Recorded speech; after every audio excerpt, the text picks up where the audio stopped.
If you feel uncomfortable, just put your camera off. So I'll hand you over to Dorothy now for the session.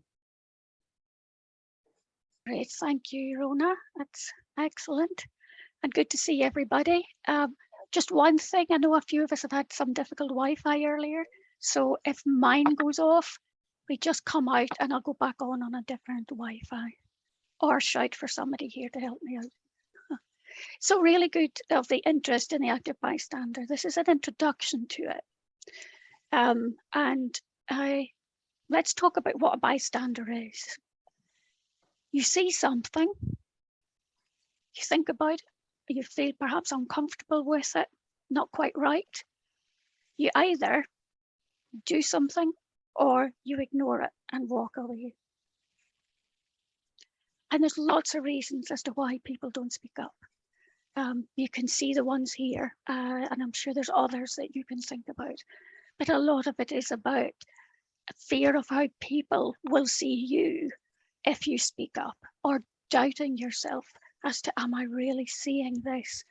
And maybe it's not someone that you know and you think, no, it's not, I'll just walk away. Research, however, shows that it's that fear of being seen as the difficult one, calling people out, the risk of losing your job or your career by speaking up. And the research says that if we're in a crowd of people, we're less likely to do anything than if we are by ourselves, which is really interesting. I've got a wee bit of research to share with you about that. And we also, interestingly, we think less of ourselves when we're in a group than when we're alone, which is fascinating stuff, I think, and something that I wasn't aware of in this context. I don't know them, so I'll not get involved. Or the big one, the perpetrator, if we call them, is more powerful than we are. So there's a lot of things holding people, us, back from intervening in some way. But yet, the majority of those in the group who also feel that there's something wrong, but feel unsure about their assessment as no one else is calling it out. So what we're doing is we're in a group, perhaps, whether you know the people or not, that something's happening over there somewhere, nobody's saying or doing anything, and we don't either, because we think, all right, okay, it must be all right if nobody else is speaking up.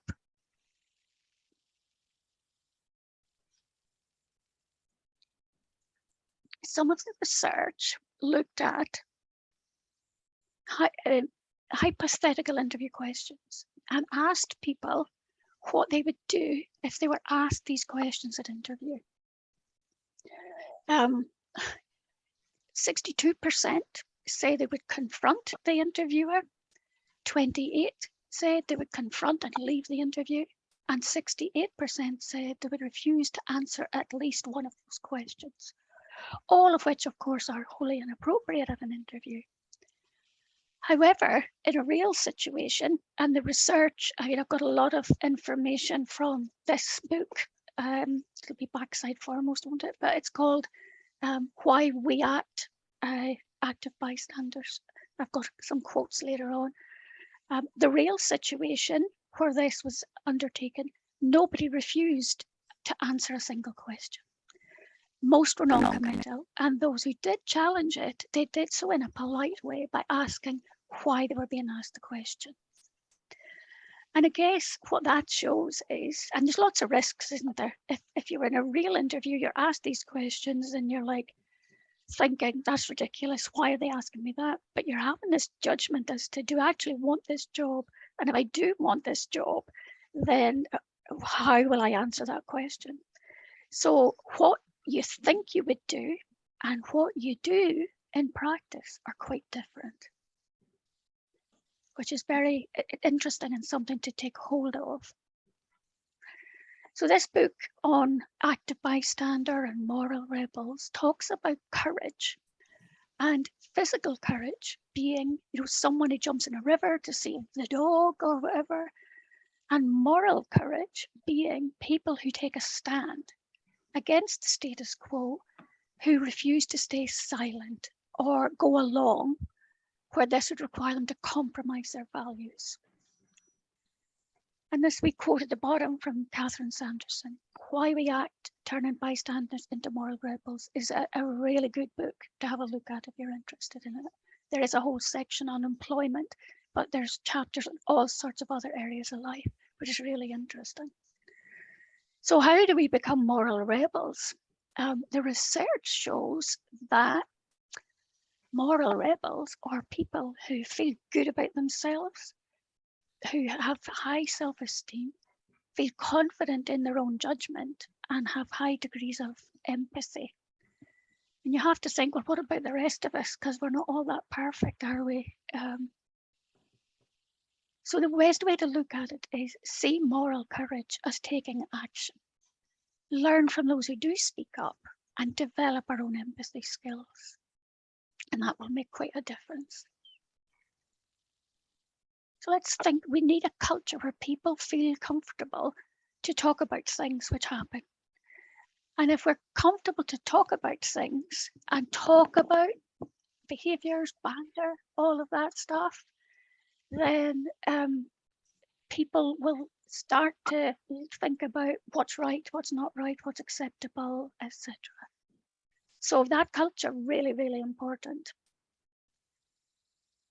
But we all know, and I'm sure most people in this call will know, that there are teams where an individual behaves inappropriately and everyone knows it, but nobody says anything. And we find this, you know, and done quite a number of investigations in relation to bullying, harassment, etc. And I can remember one in particular where a guy was behaving wholly inappropriate to another guy in the office. And we were asked to investigate it. And when our investigator went to meet witnesses, people were saying, yeah, that's just what he's like. Yeah, that's him. That's what it's like.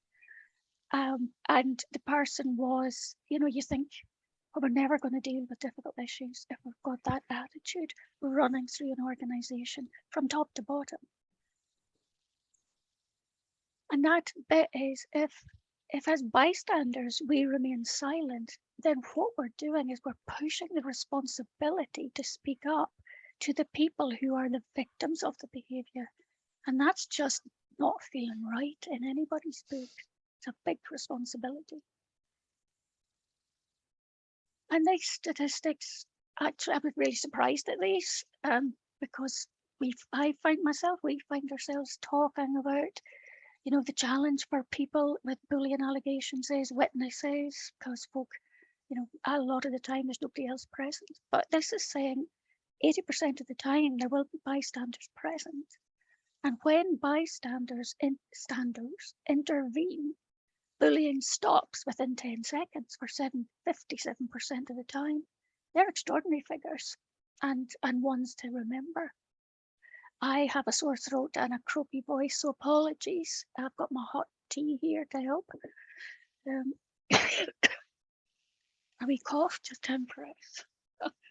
So it is about leveraging the people in the environment to set the tone, isn't it, for what's acceptable and what's not acceptable. And I guess it's that thing of what you walk past, you accept. So what is taking action? What is it all about? You notice something, you interpret the situation as a problem, you assume personal responsibility for doing something about it. You also need to know how to help and what your options are. And then it's about stepping up to do something, and in a safe way. So let's look at some of the strategies for how to help and stepping up in different ways. So we've called it the 6 Ds.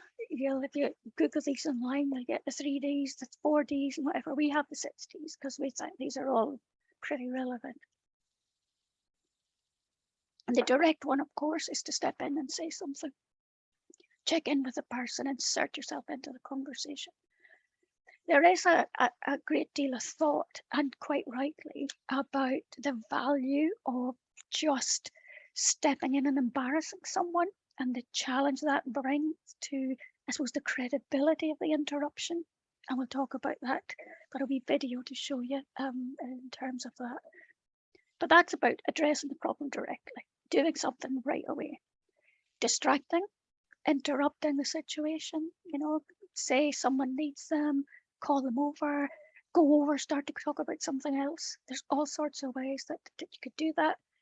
Delegate, get somebody else to help, talk to somebody, involve others, talk to colleagues, talk to your manager.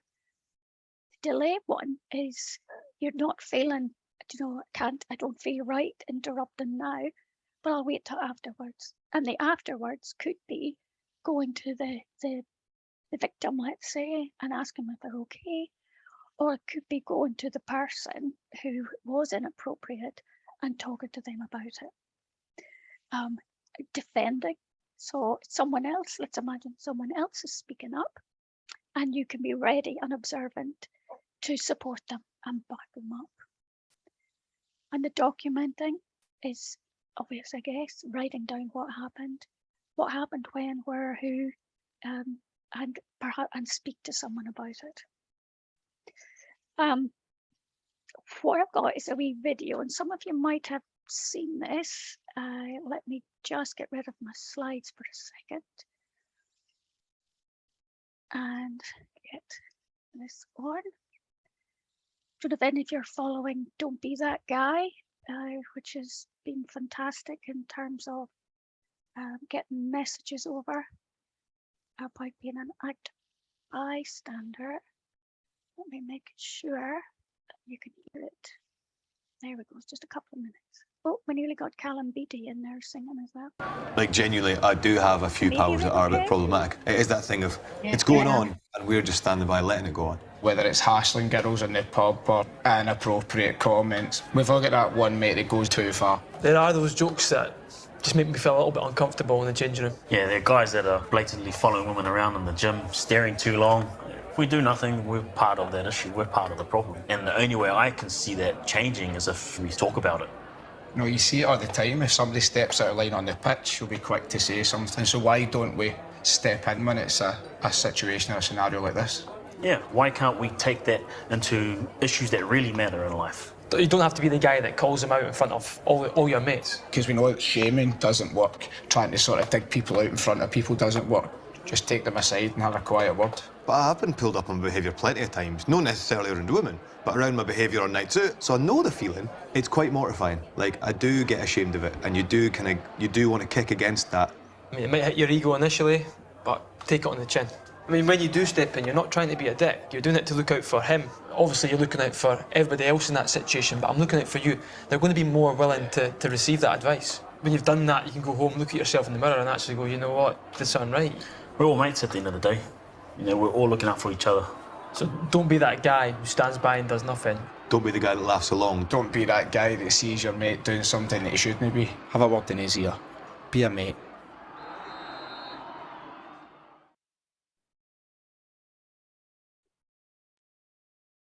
Oh, just as well.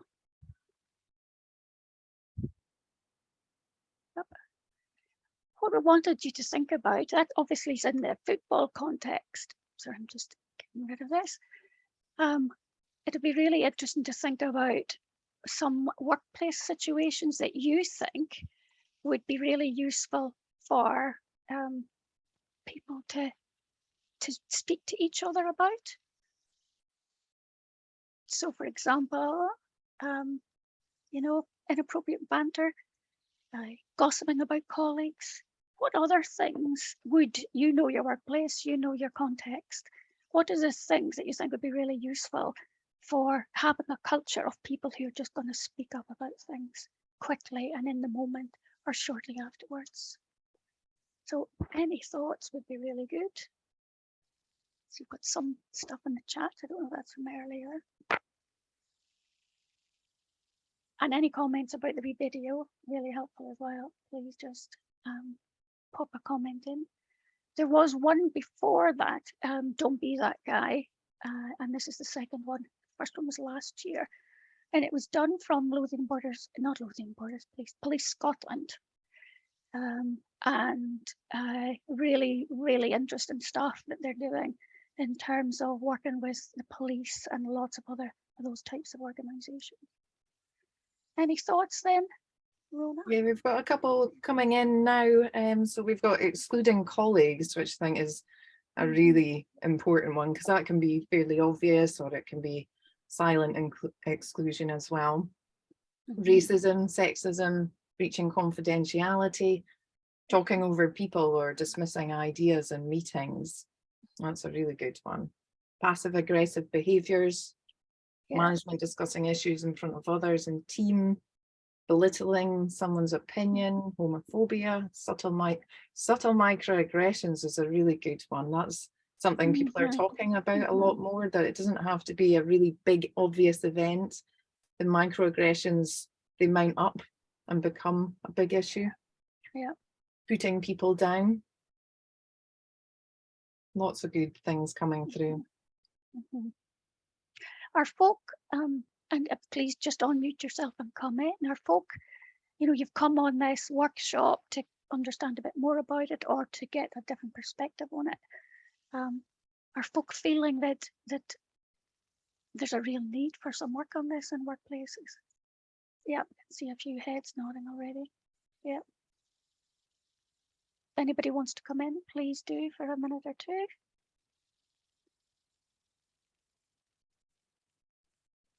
Dorothy, I work in HR for City of Edinburgh Council, and you know, I think today there are so many people that are just on their knees, overwhelmed, stressed, and sometimes saying things that they shouldn't be saying because of the pressure on them. So I liked what you said about, or on the video there, about not highlighting people and embarrassing them. I used to use an expression: if it's not okay, it's not okay. We need to call it out. Now I've changed that. If it's not okay, it's not okay. We need to call it in. Call it in, absolutely. So it is really kind of talking through with people why things aren't okay. And yeah, broken relationships, we see too many of those today, in all different kinds of situations. And I love the, you know, calling it in rather than calling it out. We've been doing some work with Graham Goulden. If anyone knows Graham, he's an ex Scotland police officer who's doing loads of work. He on this topic with police in America, around the world, in terms of active bystander supporting individuals. And we all know about the examples that have popped up in the news over the last period of time where something really, really horrendous has happened. Sarah Everard is an example where the workplace already knew that that police officer, they had a nickname for him, which was the rapist. How did, you know, you just, it gives you the shivers to think about that. But I guess at that lower end of the line is, they're just like that. That's how they are. And by not doing something about the smaller things, there is that risk of escalation. So yes, thank you for that good comment. Anything else, Rona, you want to pick up, or will I buzz on? Yeah, so Ruth put in that she's here for different perspectives of how to approach people about the situation and how to deal with it. So that's something that we will cover today. Yeah, cool. Okay. So in terms of how to call it in afterwards, if anybody's been on our Transforming Conversations 1 hour workshop, I think we've just done 2 of those over the last couple of months. This DEAL acronym is a really, really good way, assertive way to put your point. There's Helen coming in, to put your point across.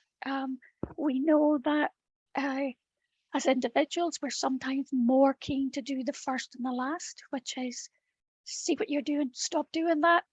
I'm getting angry about it. However, if we don't give the impact of the behaviour and acknowledge an understanding of their emotions or intent, then what you say is unlikely to land effectively. And Ian, your example was really good because, you know, calling something in, I think I've got an example here. You know, when speaking to a perpetrator, let's say, when you made that joke, it was humiliating. I'm sure it's not what you intended, but we don't speak like that here. And it's an assertive way to put your point across.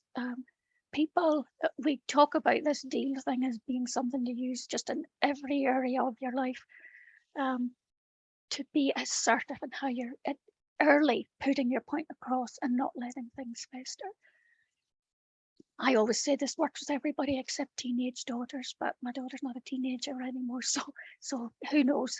Who knows? But I'm not prepared to try, can I tell you? So that, you know, speaking to someone afterwards, or if it's a low-key thing, then you could say it in the moment. The bit there of "we don't speak like that here," I mean, that's such a simple sentence, but it is so powerful, isn't it? We don't speak like that here. That message is going to get across, absolutely.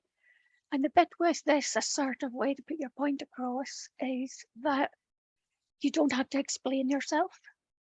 Someone's coming back to say, "What do you mean? Don't understand." You're just repeating what you've said, because you don't have to explain yourself if you're not comfortable to do so. But it ain't all about the people, is it? Because we need the organisation to be leading from this, absolutely from the front.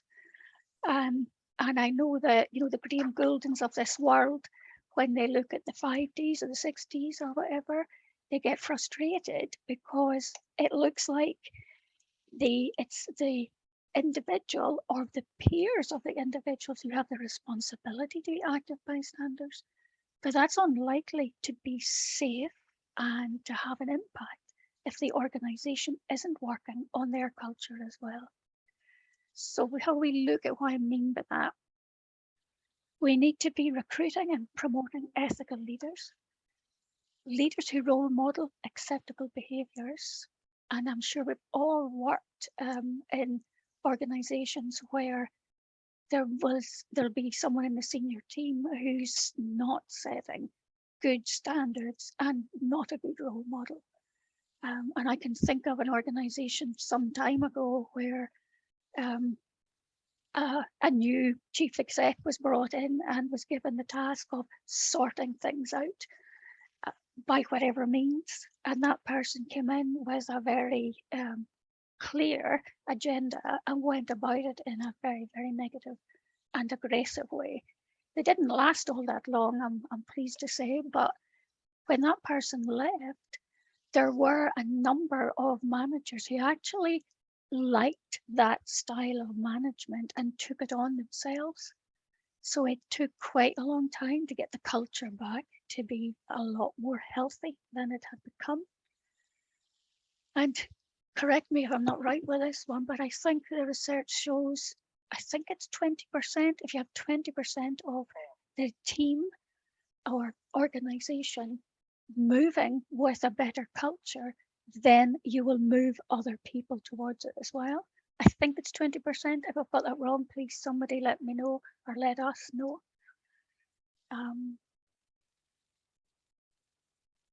Culture of speaking up. Really interesting how the NHS have tackled this. I don't know if there's any NHS folk on here. If there is, give me a shout or give me a hand. No, don't think with any NHS folk. Example of NHS Lothian, who they had a whistleblowing campaign. This is all pre-COVID, everything happened pre-COVID. And the whistleblowing campaign was supporting people to speak up about issues. There was a lot of work in the NHS done on near misses. So, given the wrong tablet or nearly given the wrong tablet, trying to encourage people, employees, staff to speak up. The NHS now has whistleblowing champions on all of their boards in Scotland and I think the rest of the UK. But what NHS Lothian moved to, because I was involved with another organisation in some of the training, was a speaking up campaign. So they moved away from calling it whistleblowing, because whistleblowing gives a perception of perhaps not quite what we want it to be. And they called it their speaking up campaign. And they identified individuals throughout NHS Lothian who would become ambassadors for speaking up. And we were involved in training for that. How successful it is, well, the time will tell, but that was one approach to it. Valuing people, of course. What do people need? What do people need and value to undertake their work?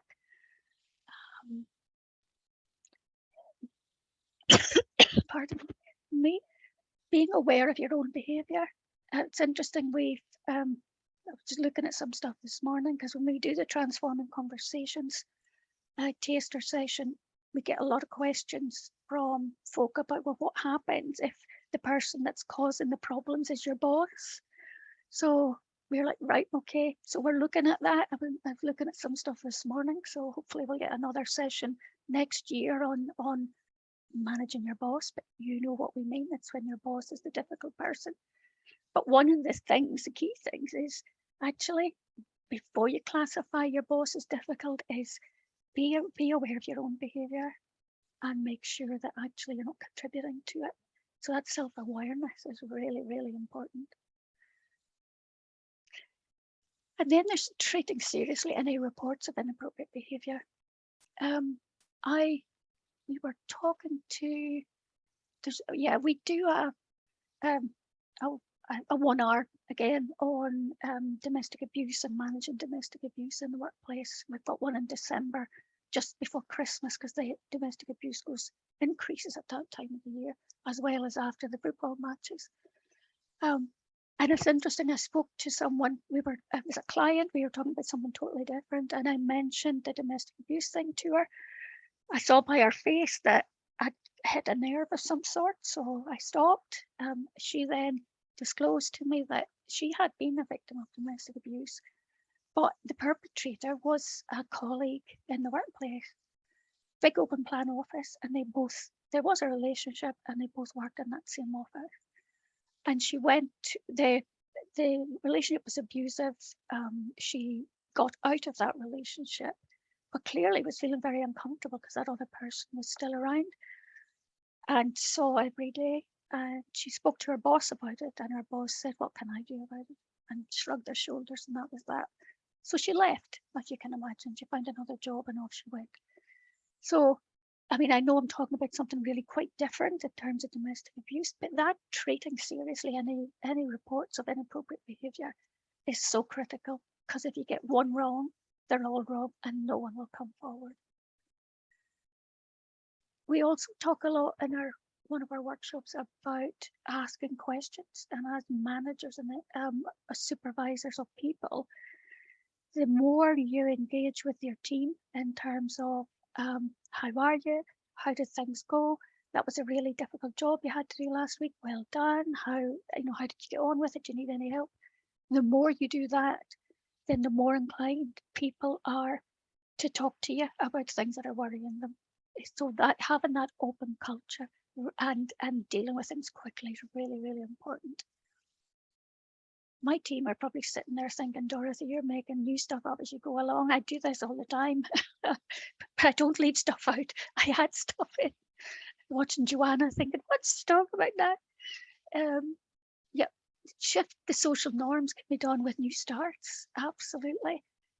We talk about if only, and having the difficult conversations is the big one for me, but including this, if only we had in induction programs about how to handle difficult situations, what our culture is, how we expect people to behave, and we don't talk like that here. That kind of approach would absolutely be an enormous impact on culture right from the beginning. And of course, doing the right thing, absolutely critical. And what is the right thing? What is the right thing in your organisation?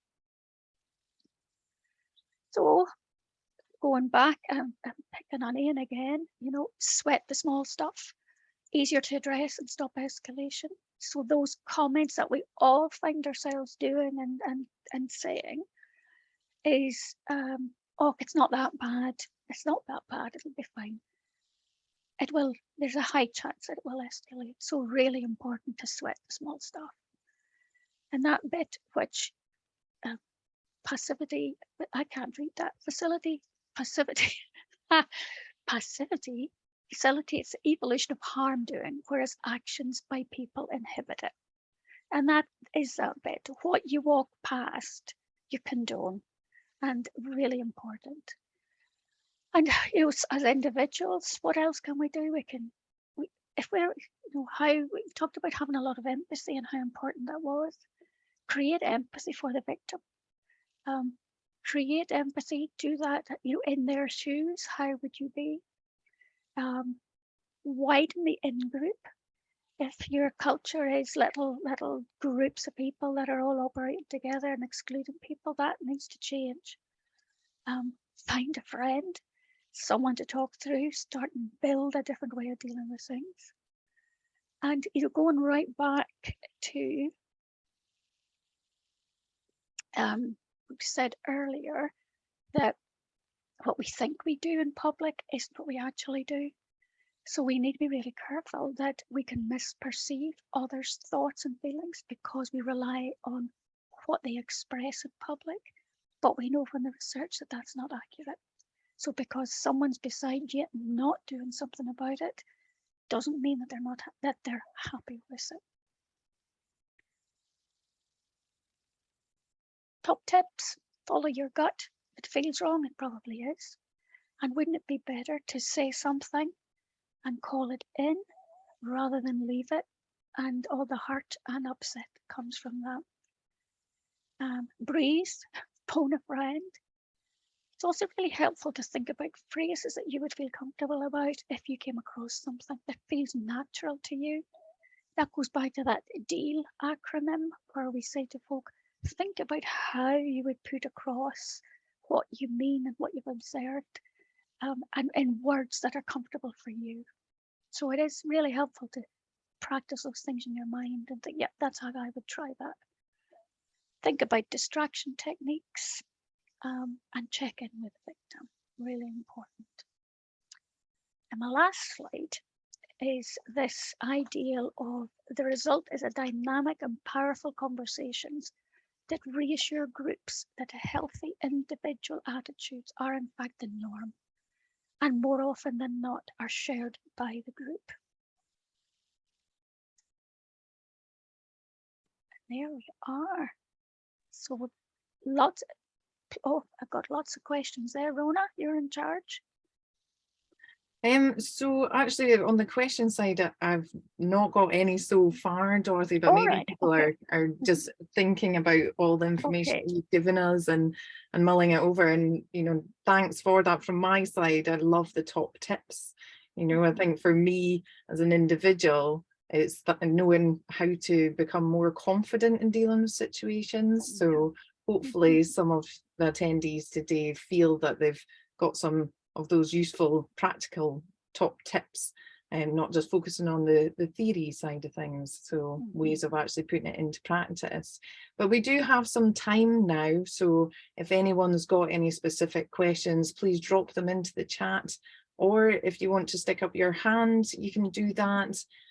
Also, you can come off mute and we can hear from you as well. So open it up to the attendees to see if you've got any questions. Questions or comments or reflections, anything's helpful. I just have, my name's Gillian Battison, I work for Scottish Courts and Tribunals Service. I just always thinking, and I know we have ventured into, inappropriate behaviour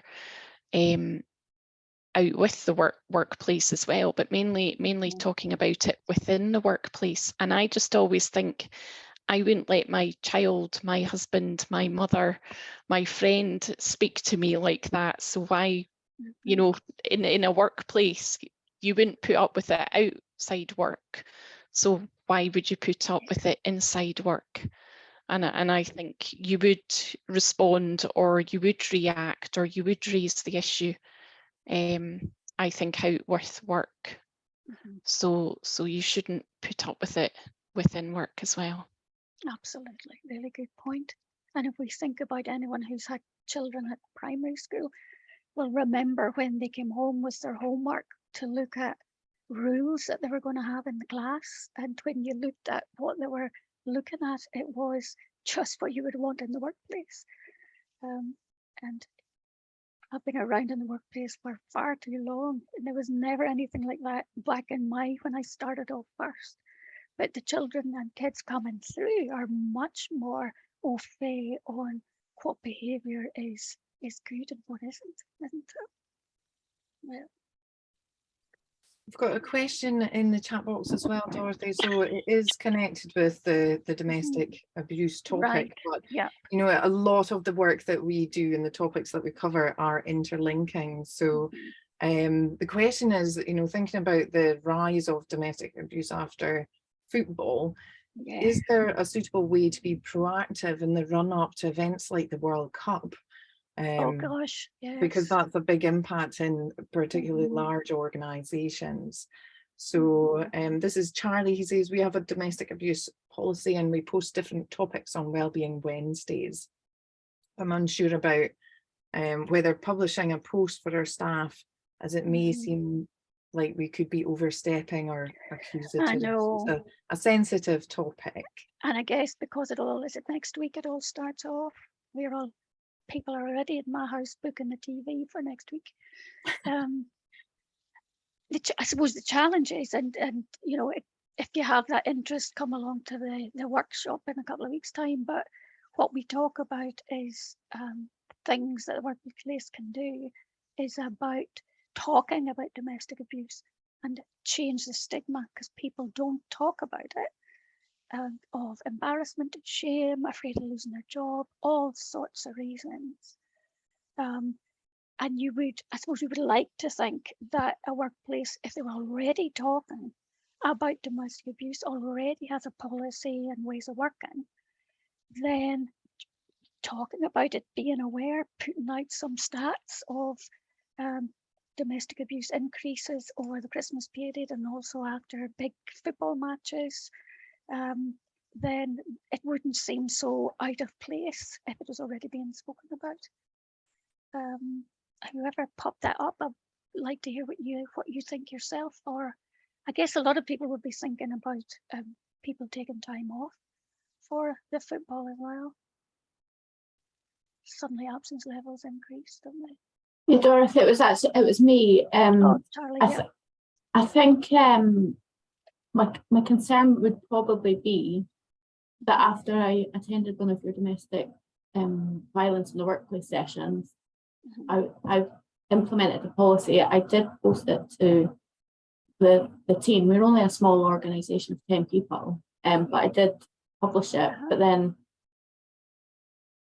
yeah, it's not really been discussed since then. So it would be a bit random if, like, I know, don't have too much fun at the World Cup in case something happens type of thing. I don't want it to be like a. I know. If you're not already talking about it, it might feel out of place. But yeah, you know your own people and how they'll react to it. The talking about it, though, you know, not necessarily if you're a small company, then chatting to people about it is probably as impactful as publishing something. Yeah, I mean, the plan is to start like putting in place like a brief overview of all the different wellbeing policies that we have, so that we can, it's at induction, so people know where they can get the support and what we're able to do for them. Yeah, sounds good. I think it's a really good question, Charlie, because it does link in with all the sensitive topics. So, you know, I think this is a key thing with Active Bystander, is not shying away from talking about sensitive things or things that feel sensitive, because that's what a lot of the problem is, isn't it, Dorothy? It's just people not talking about it because they're scared of the reaction. Absolutely. Not confident to talk about it. And if it's the senior people that are behaving in a particular way, it can be really, really difficult. But the more we talk about it, the better. Yeah, Ruth just put, more you talk about it removes taboo. Absolutely, absolutely. And you know, the example that I used with the domestic abuse stuff is talking to it about it with my HR team back in the day, and in the head office that we were in was about what 40, 50 people. I talked to my team about it. They talked to pals about it at work. And within about a week, we had 3 people all hearing about, oh yeah, that happened to me. People starting to talk about it who you would never have thought felt more comfortable. And the more comfortable people are to talk about things, whether it's domestic abuse or bad behaviour, or we don't speak like that here, then the more impactful it's going to be. Absolutely. We've probably got another 5 minutes for any other questions or even comments if you want to add any experiences that you've had, any other kind of thoughts on this topic. Is it a topic that other people have come across before? Jackie, are you? Yeah, it's just interesting, you know, you're talking about speak up champions and NHS Lothian, and I come from City of Edinburgh Council, and you know that's something that's been introduced as well.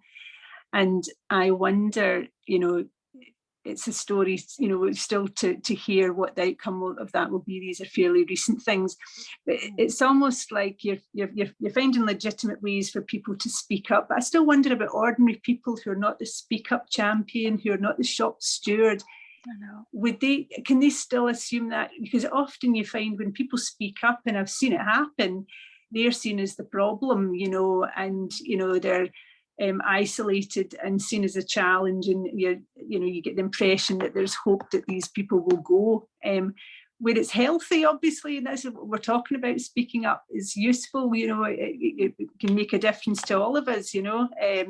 But I do wonder whether these legitimate roles will be the avenues with which you can speak up, and just to speak up yourself is not going to be acceptable, you know. I do wonder what will happen. You're absolutely right, and it is all about those who are managing, responding in the right way, isn't it?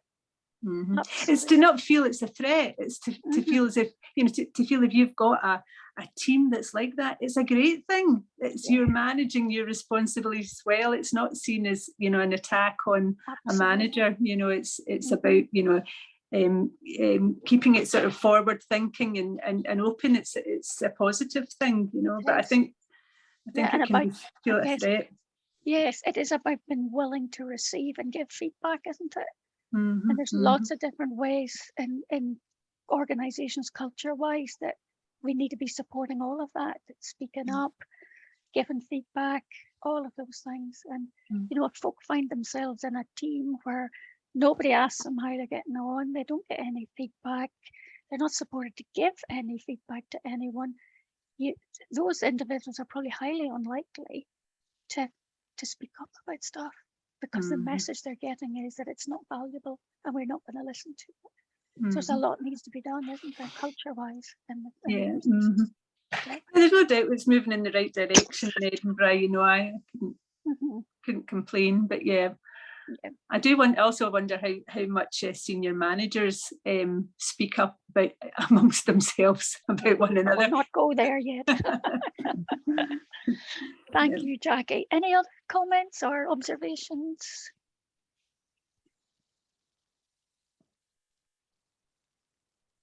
Okie doke. Not seen any hands up, Dorothy. Cool.